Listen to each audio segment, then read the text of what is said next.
What seems strange to the modern reader at first glance is the practice of child sacrifice. Particularly, we have mentioned in these passages where God is giving absolute commands to the Israelites not to participate in the sacrifice of their children, to give them over to Molech.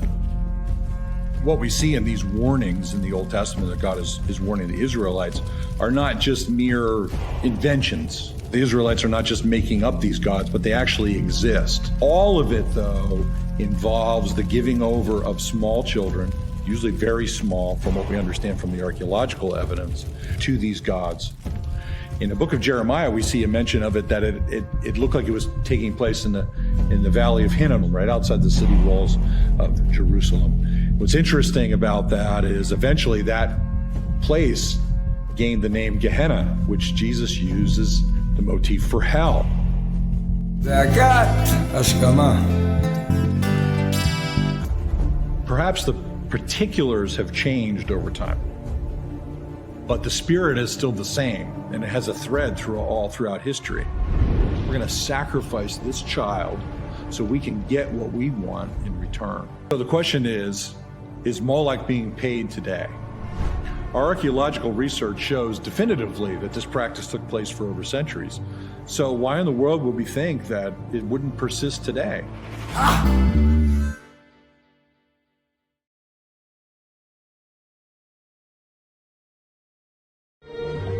We're gonna need this for this video, just so you know, okay? 1 year, 12 months. This is the statistics. This is what's going to light the fire in your belly. You ready? Listen to the numbers, okay? Australia, an estimated 20,000 children are missing every year. Canada, 45,000. Germany, 100,000. India, 96,000. Jamaica, just under 2,000. Russia, 45,000. Spain, 20,000. United Kingdom, 112,000. United States, 460,000 children are missing a year. Wake up. That's not over 900,000. Just under 1 million children missing yearly. There are hundreds of children in Arizona who are missing right now from state custody. But who is out there looking for them? Over 1 million children vanish each year. The FBI has found dozens of missing children in Los Angeles. It's all part of what's being called Operation Lost Angels. 83,000 each month.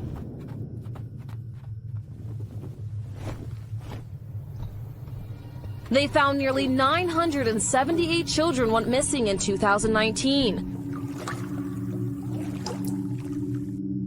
2,700 a day. 72 missing children across Indiana, Iowa, Ohio, and Georgia in the past several weeks. 115 per hour. In the meantime, the Arizona Department of Child Safety says tonight they can't locate 44 children who are supposed to be in their custody. 1 every 30 seconds. Some in this operation were trafficked, some sexually and or physically abused. This child trafficking thing is real. It has always existed.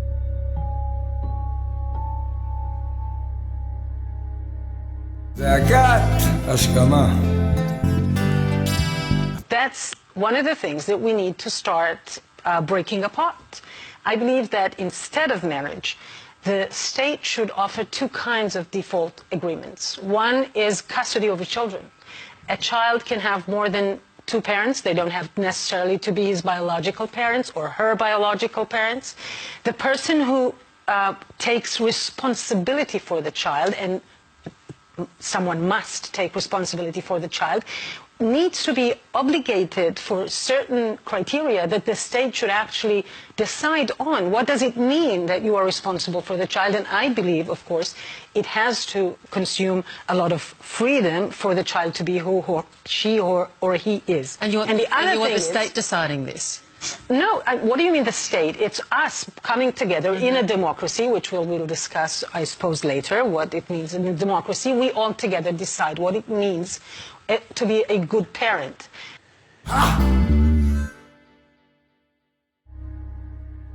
Well, my name is Nancy Schaefer, and I'm from the state of Georgia in the United States.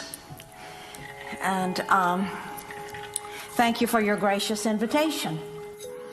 I will share with you on the unlimited power of Child Protective Services. I served in the Georgia State Senate, and after 4 years of viewing the ruthless and unsparing actions of Child Protective Services, I wrote a scathing report entitled "The Corrupt Business of Child Protective Services." The report cost me my Senate seat. This is not to say that there are not those children in wretched situations who need to be removed. There are, and we all agree. If you have history in your past, you know of a story of an abusive child who was saved by CPS, you can't then assume that CPS saves everybody. Who is mainly involved in CPS? Hospitals and doctors. Why? Because people trust hospitals and doctors. They shouldn't, but they do. And in the same hospital where babies are being born, the same hospital, babies are being kidnapped. In the same place where people are being cured of cancer, the same place people are being killed with remdesivir and ventilators. And people can't separate that because they see it all as one. Something's either all good or it's all bad. But tonight, I'm talking about those children removed from their homes intentionally for profit.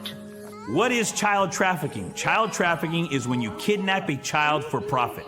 In other words, if you take a child from its family and give it to somebody else for money, that's the definition of child trafficking. But what you need to recognize is that defines what the states are doing with the federal government. There was no order. There doesn't have to be an order. My baby is fine. The mommy can go without doctor's order, but not the baby.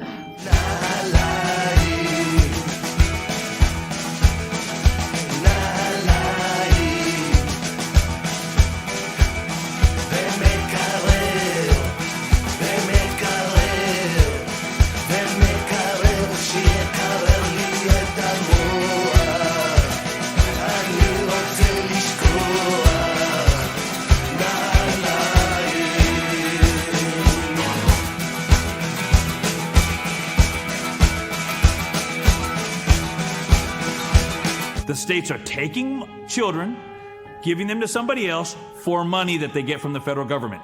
That means that all 50 states are involved in government-subsidized child trafficking. It's a ring. It is the largest and most pervasive child trafficking ring in the history of the world by sheer money and numbers. Children are seized unnecessarily from their families due to the federal aid entitled the Adoption and Safe Families Act. It was put into law in 1997 by Bill and Hillary Clinton, and I said it that way on purpose. And it is a law that literally steals money from the Social Security Fund and gives this money to the states in order to incentivize them to kidnap babies.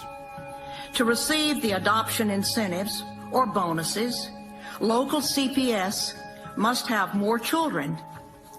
They must have more merchandise to sell. Every child, once you've added it all up, is worth approximately $1 million to the state. But we've been told that this is a $60 to $80 billion a year industry, meaning the federal government is taking $80 billion a year and giving that money to all of the 50 states to kidnap children. Parents are victimized by the system that makes a profit for holding children longer and bonuses for not returning children to their parents. but their own statistics state that 83% of all children who are taken by CPS, Child Protective Services, are for unsubstantiated allegations, meaning never should it have happened in the first place. So that imagine anything else in the world where you know you get it wrong 83% of the time and you admit it, but you just keep doing it. Case workers and social workers are often guilty of fraud. They withhold and destroy evidence. In her 4 years as Georgia State Senator and beyond, Nancy Schaefer vehemently defended her constituents and even families around the country victimized by Child Protection Services, or CPS. In addition, Nancy Schaefer fought to end rampant child trafficking trade in Atlanta, Georgia. Upon leaving office in 2008, Schaefer dedicated herself to publishing her findings on CPS. Schaefer would claim herself that the CPS was wrongfully seizing children from their parents in order to obtain substantial financial incentives from the US federal government. Startlingly, she would find that children taken into the custody of CPS are 6 times more likely to die and substantially more likely to be sexually abused. On the 26th of March 2010, on the eve of publishing a book on her findings, Nancy Schaefer and her husband were found shot in what has been officially dubbed a murder-suicide, albeit the motive has never been established. Longtime friends of the family and even family members themselves do not believe that this was a murder-suicide. According to almost anybody that knew them, they were a wonderful family and were happily married. On the day of her death, she was in the process of publishing a book which called out members of CPS corruption by name. In addition, she was completing a video which supplemented her research. But due to the death of her and her husband, neither were ever published. זעקת, השכמה.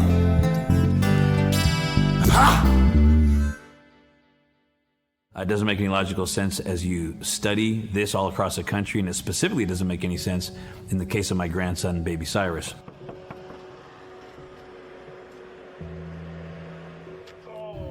Our journey began in May when Diego Rodriguez reached out to me to expose to the world what Child Protective Services was doing to his grandson, Cyrus.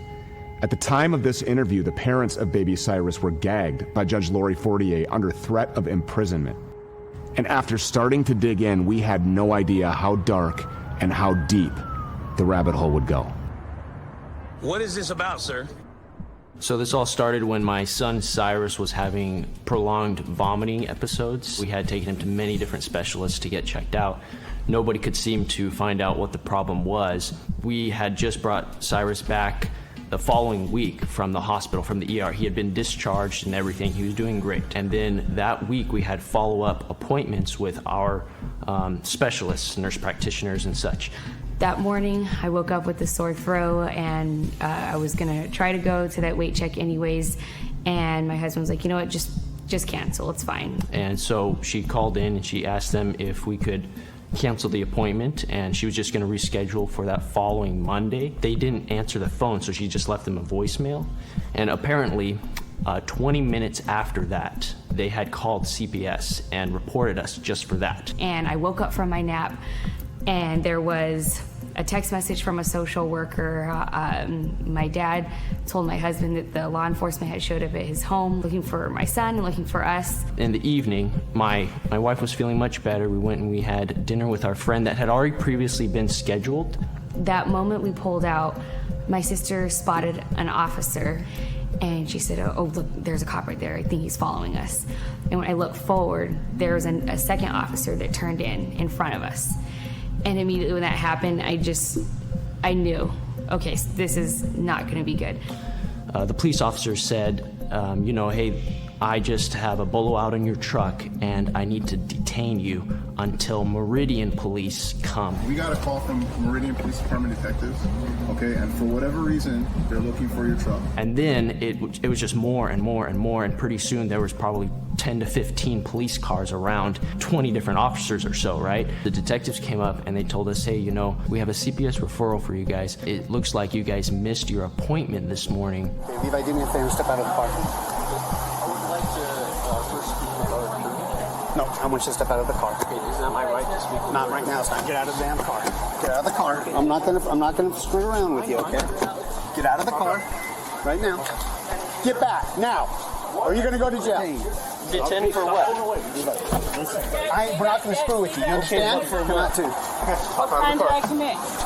No, felony injury to child. Get out of the car. Hey, you can't abuse me. I'm getting out. I'm getting out. Let me get out. For what reason? For a felony injury to a child. Okay? And I knew what was going to happen at this point, but I didn't want to accept it. The officers come around to my side. They open the truck door, and at this moment, when this is all happening, I remembered what I prayed, and immediately I knew, I had no doubt in my mind they were going to take him, that no matter what happened, they were going to take him. Give me the baby, okay? I can't. Can you please help me right now? You understand? I'm in desperate mom right now. We know. I really need your help right now. Talk to her. We'll give you that opportunity, okay? But we're going to take him to the hospital. And if you want to go, you can come along. Can I ride with you? Yes, you can. The mom's not there to practice ambulance. Oh, then take her away from you and get in there. She can go right away. Yeah, we are. Yeah. Well, no, we don't want her nowhere where hospital we're going to go. Fear that I had at that moment was like absolutely paralyzing. I don't think there were many things I wouldn't have done to keep him. And so he says, come into the ambulance with the baby. We just want to check on him. We won't separate you. You can go to the hospital with him. You can ride in the ambulance and you won't be separated. I promise you, you can trust me. The officer told me that I could go with him in the ambulance into the hospital. Yeah, and I don't know what was said before then. I was not a part of that conversation. You can't take him. You can't. Guys, I can't. You understand what happens when the state takes custody of babies? I've seen this so many times. I can't be that next person. It has been reported over and over that 6 times as many children die in foster care than in the general public. Once a child is legally kidnapped and placed in official safety, the child is far more likely to suffer abuse, including sexual molestation and or rape. So you have one option at this point. You need to give him to the EMT, and you can go on your merry way with your friends and your family who's out there. That's not merry at all. Or I remove him from you and you go to jail. You need to make that decision. You need to make it now, Chris. I won't let him go. Okay. Go ahead and jump out of the way for me.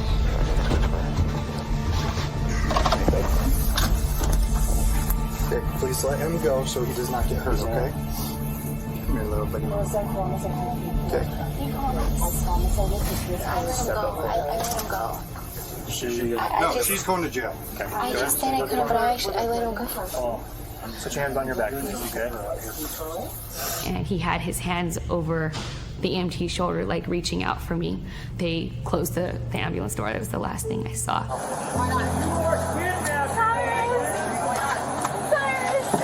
No, go in the car. In the car. It's all right. It's okay. Cyrus! It's okay. In the car. No, let me say bye. You're going to make it worse. You're going to make it worse. Say goodbye. These are crimes against humanity for financial gain. Rights are removed from parents. Human rights, civil rights, and even religious rights. But this is a level and order of magnitude in terms of wickedness right up there with abortion and all other great evils. Man-stealing is a capital crime, meaning God says those people who kidnap or who steal other men by force are worthy of death.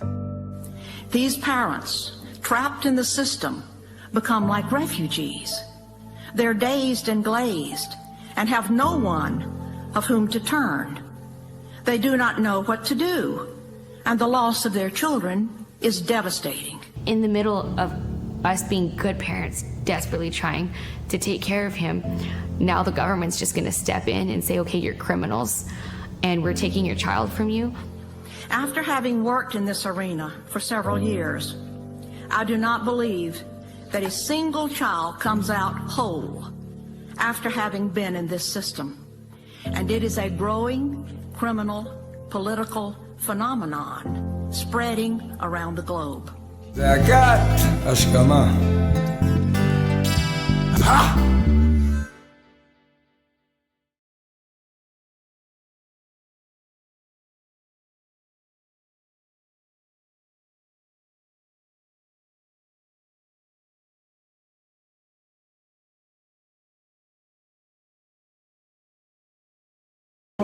תודה רבה לסטגמן שהזמינו אותי. אני במשך 8 שנים עם דגל הזה, בגלל שזה אסון חברתי, במיוחד מה שקורה במשפחות של עולים מברית המועצות לשעבר ומאתיופיה, שרשויות הרווחה רואים טרף קל בילדים במשפחות האלה ומוציאים אותם מהבית, אבל לא לפנימיות, נותנים למשפחות לאימוץ. ואני גם הגעתי לכאן עם מסמך שזה פנייה עליי של סבתא אחד שילדה שלך נתנו לאימוץ סגור. אתם מבינים שיש סבתא שמסוגלת לעבוד ועובדת, ואפילו פנו עליי את המעסיקים שלך, מה קורה אם זה יכול לחיות במדינת ישראל שעושים קידנפינג של ילדים על פי חוק, על פי כל מקצוענות ולטובת הילד. אתם שומעים אותי? טובת הילד, שזה טובת המשרד וטובת העובדים ולא טובת המשפחה ולא זכויות של הורים. אז סבתא כותבת, מרינה, אני לא פעם ראשונה פונה, אני סבתא דמיאנוב, אני מסכנה, אני ענייה, אני סבתא של הלנה דמיאנוב, ואני מבקשת ומתחננת על ברכיים. אני רוצה רק לקבל דבר אחד, המידע על המקדש שלי, שכבר 4 שנים אני לא רואה אותה בכלל. היא מבקשת צילומים וקצת מידע, בגלל שזה היה אימוץ סגור, וכך החליטו לפי כל החוקים. שופטים החליטו אימוץ סגור. והיא אומרת לי שאני רוצה אפילו לדעת את דבר קטן, מה קורה, בגלל שהוציאו את ילדה בגיל 6 מבית, ועכשיו היא בגיל של 10, וסבתא לא יודעת איפה היא, מה היא עושה, מי מגדלים אותה, בגלל שזה אימוץ סגור. בגלל שזו הייתה משפחה חד-הורית, הייתה אימא וסבתא. אימא לא תפקדה, ובגלל זה סבתא פנתה לרשויות הרווחה וביקשה עזרה. ואתם מבינים איזה עזרה היא קיבלה. את מאוד תקיפה בכנסת. כשאת עולה לדוכן בדברים שלך, את מאוד נמרצת, ובאמת שקט שורר באולם המליאה. למה את הדבר הזה את לא זועקת וצועקת? ייתכן שאת מחכה לאיילה שטגמן שתגיע לשם ותעשה את העבודה. אני אומרת לך, אז קודם כל אני זועקת וצועקת. דבר שני, אפילו שר גרצוג אומר לי, למה את כל כך תוקפנית? ולמה את לא מבינה שלטובת הילד אנחנו דורסים ברגל גסה את זכויות של הורים? מה שאני אומרת לכם, אני לא גדלתי כאן, אני גדלתי במדינה טוטליטרית, אבל אפילו שם לא היה דבר כזה שממשפחות הנורמטיביות, אבל עניות, לא יודעים שפה, לא יודעים חוקים של חוקים, לא עוברים. אז מהרצוג שותק כדג. מה שאני אומרת, למה? בגלל שלפעמים פקידים יותר חזקים משרים. ראיתי את זה בכמה משרדים, בעבודת ורווחה וגם במשרד הפנים. אני רוצה לבטל את אימוץ סגור בגלל שזה בלתי אנושי. אני אפילו יכולה לומר אימוץ סגור שיש משפחה מורכבה, זה פשיסטיות. אתם מבינים? כי אנחנו לא משתמשים במילים האלה, אבל לדרוס את הזכויות של משפחה זה פשע וזה עבירה. תודה רבה לך. תודה רבה.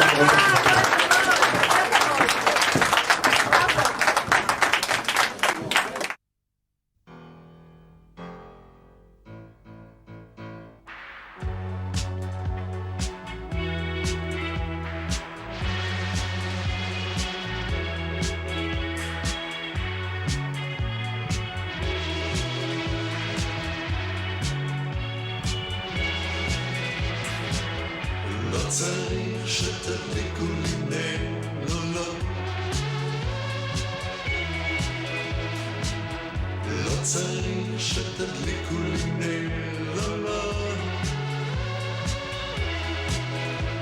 את מה שכתבתם כדאי לכם למחוק, צוחק מי שצחק, אני רוצה לצחוק. לא צריך שתדליקו לי נר, לא, לא. לא צריך שתדליקו לי נר, לא, לא. לא צריך שתכתבו הספדים, אין לאן ללכת, אל תכינו בגדים, תזר שקניתם, תנו לאחר, לא צריך שתדליקו לי נר.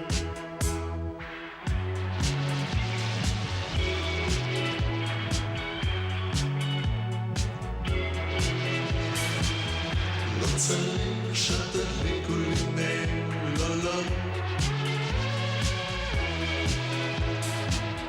לא צריך שתדליקו לי נר, לא, לא.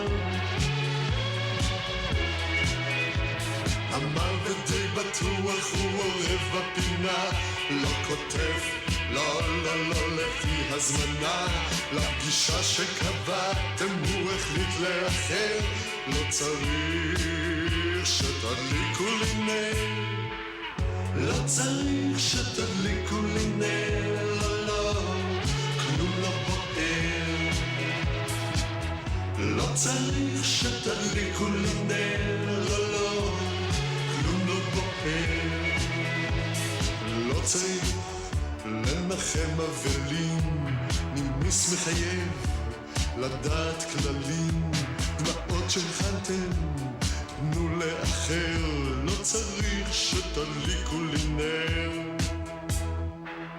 לא צריך שתדליקו לי נר, לא, לא. לא צריך שתדליקו לי נר, לא, כלום לא בוער, המוות די בטוח הוא עורב בפינה, הוא לא כותב, לא, לא, לא לפי הזמנה, לפגישה שקבעתם הוא החליט לאחר, לא צריך שתדליקו לי נר.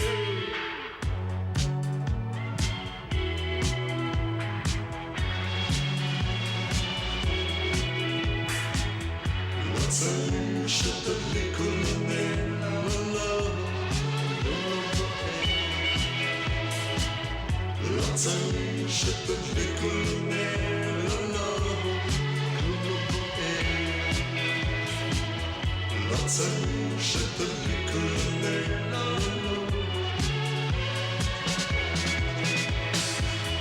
לא צריך שתדליקו לי נר,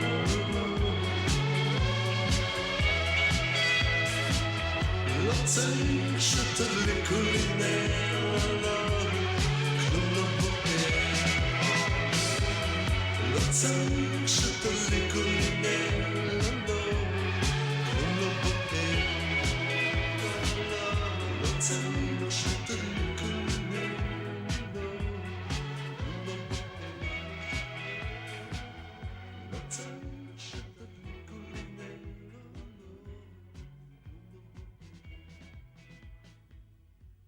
זעקת, השכמה.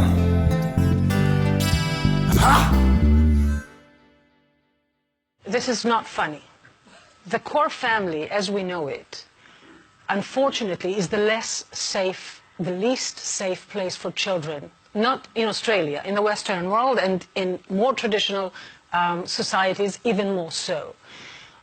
The data speaks about every fifth child that goes through some kind of abuse, sexual, physical, emotional, and the core family is the place which exactly those parental rights that you are talking about, and the custody, this total custody that we have in this structure of marriage, which still gives men domination, complete domination over their children and too often over their women, and who are called wives, is a part of the ongoing hurt in children.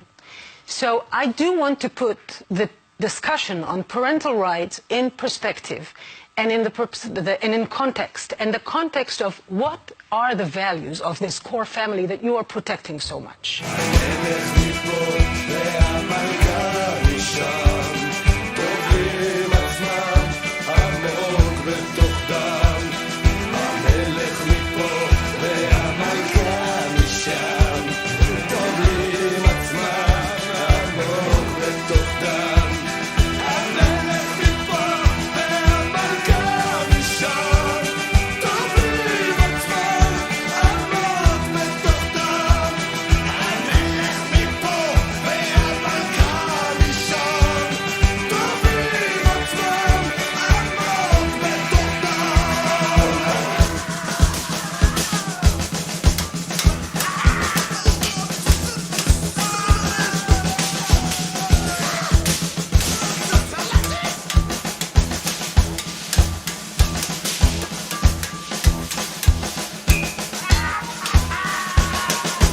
זעקת, השכמה.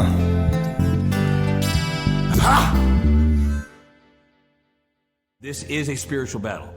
This is not new. This goes back thousands of years. I would say this literally goes back to the very beginning.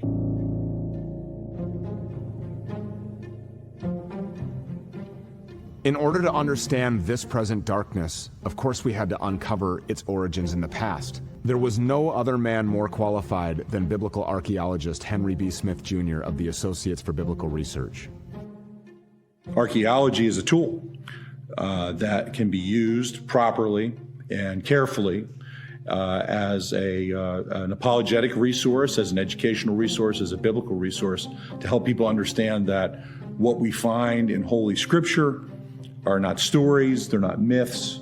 These are actual events that took place in time and space. And the sovereign God who reveals himself in Scripture has preserved these things in Scripture for us to understand human history, to understand our need for salvation, that we have a sin problem, a very wretched and deep one, that needs a redeemer. Jesus warns his hearers, and he uses this very powerful picture of putting a millstone around the neck of someone being tossed into the sea. It would be better for them to be thrown into the sea with a millstone tied around their neck than to cause one of these little ones to stumble. So watch yourselves. Unfortunately, in history and even in the modern day, that children are attacked, abused, and in many cases even kidnapped and murdered.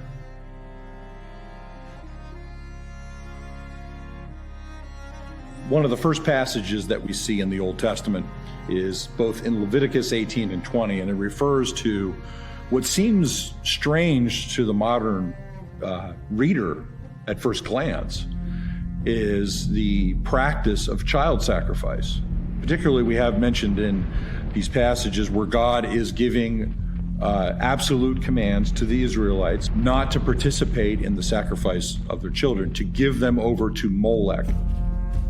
What we see in these warnings in the Old Testament that God is warning the Israelites are not just mere inventions. The Israelites are not just making up these gods, but they actually exist. All of it, though, involves the giving over of small children, usually very small from what we understand from the archaeological evidence, to these gods. In the book of Jeremiah, we see a mention of it that it looked like it was taking place in the valley of Hinnom, right outside the city walls of Jerusalem. What's interesting about that is eventually that place gained the name Gehenna, which Jesus uses the motif for hell. Now, when we think about the practice of child sacrifice in antiquity, people in the West often think of this as some barbaric practice of the world in the past. People kind of like want to close their eyes to the parallels that we have with the practice of abortion. The only distinction from a human standpoint that we're talking about is that the child is not born yet versus a child that's born. 63,459,781 total abortions since 1973. What if instead of sacrificing children to the sound of beating drums on blazing altars, they merely concealed themselves in discreet brick buildings with forceps and vacuum pumps?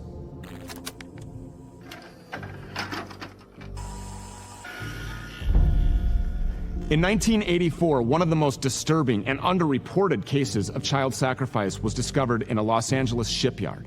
In a repossessed shipping container, workers discovered over 16,500 aborted babies. One of them fell down and hit me right in front of my feet. And it was opened up, and there it was. It was a mutilated body.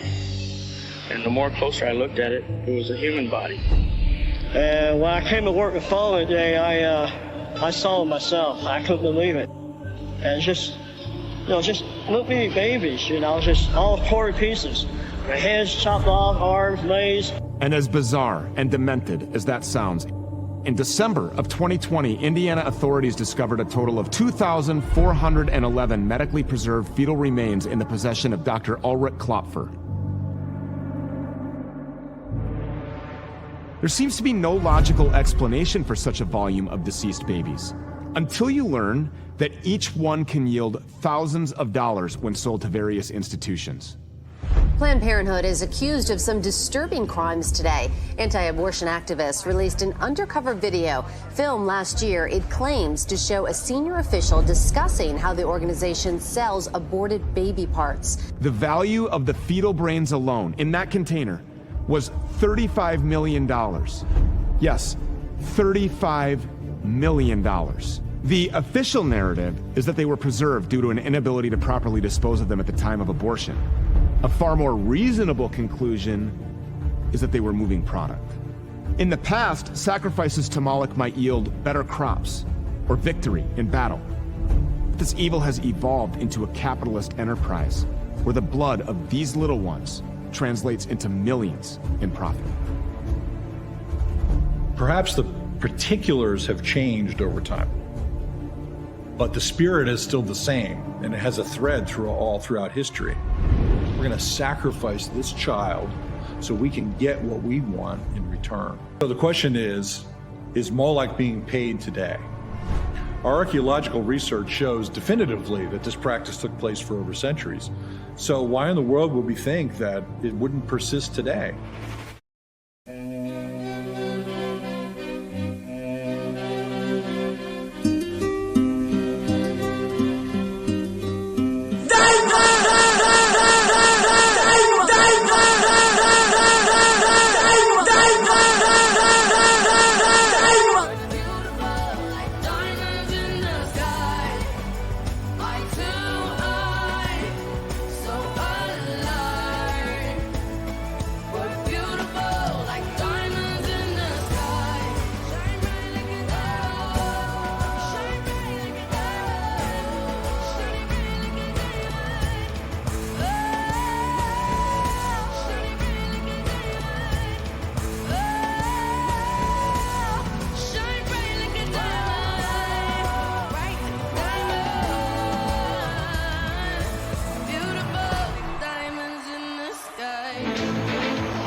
אז שלא יעבדו עליכם. היום נפתח את העיניים, נתחיל לראות הכל נכון, וגם נפסיק לבנות פחדים שבמסווה של ביטחון, ואם כבר יש פה ביטחון זה עוד יביא לניצחון. מהפכה שמחליפה את המגפון במיקרופון, וכבר נמאס לדיכאון, נמאס לי מזכוכית מגדלת, להיות בודד בגלל שיש לי ארצ'י ונזלת. מציאות קשה בטון, הם רק שופכים על זה עוד מלט טוב, הדלקתי את האור, אבל אתם פותחים את הדלת. העיניים נפתחות, אוזניים נפתחות, התדר הוא אתם, ביחד מאחדים כוחות, מקשרים מוחות, משדרים חידוש במדרכות, צעדי ענק לעבר העתיד, לוקחים מושכות הידיים, נרים את הלחיים למען דור שלם, כי המוזיקאים מים לכולנו, ואם העולה מולנו גם הפורום מתפורר, לכל אחד יוצא המשורר, אור חדש יוצא. בואו נתעורר, בואו נתעורר, בואו נתעורר, בואו נתעורר, בואו נתעורר, בואו נמהר, בואו נתעורר, בואו נמהר, בואו נתעורר, בואו נתעורר,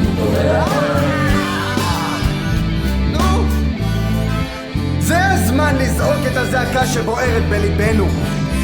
רק אנחנו מחליטים בשביל עצמנו. הלב והמוח ביחד זה כוח. זעקת, השכמה.